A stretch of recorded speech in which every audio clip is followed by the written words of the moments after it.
భారతదేశానికి సంబంధించిన భూభాగాలను ఏదో గిఫ్ట్ గా ఇచ్చి పడేసాం మనం. జవహర్లాల్ నెహ్రూ గారి టైంలో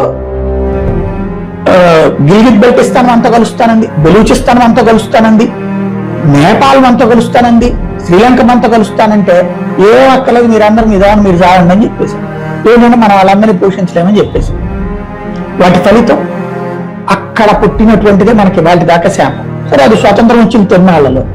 కానీ ఇందిరాగాంధీ పరిపాలన, లేకపోతే ఇందిరాగాంధీ ముందున్నటువంటి పరిపాలన, అలా ఎందుకంటే ఇందిరాగాంధీ పరిపాలన 74 ఏదైతే శ్రీలంకకి మనకి ఆ ప్రాంతంలో ఉన్నటువంటి కచ్చిచీవు దీవులు ఏవైతే మనకి శ్రీలంకకి మధ్యలో ఉంటే, చైనాకి మనకి మధ్యలో కూడా సరిగ్గా అక్కడ మన సైన్యం ఉంటే ఎవరు మన ముందు నుంచి వెళ్తారో తెలుస్తుంది. చైనా ఎవరైనా శ్రీలంక ఎవరైనా తెలుస్తుంది.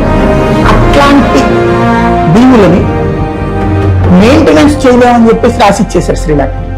శ్రీలంక పోనీ మెయింటైన్ చేయగలిగిన స్థాయిలో మనకంటే హై పొజిషన్ లో లేదు. దాన్నే ఇప్పుడు నరేంద్ర మోడీ ఎన్నికల ప్రచారాస్త్రంగా చేసి నిలదీస్తున్నారు. ఈ దేశ భద్రత గురించి మీకు ఎక్కడ అసలు విలువ ఉంది అని అడుగుతున్నారు. కాంగ్రెస్ పార్టీ ఇట్లాంటి అరాచకాలు చేసిందని చెప్తున్నారు.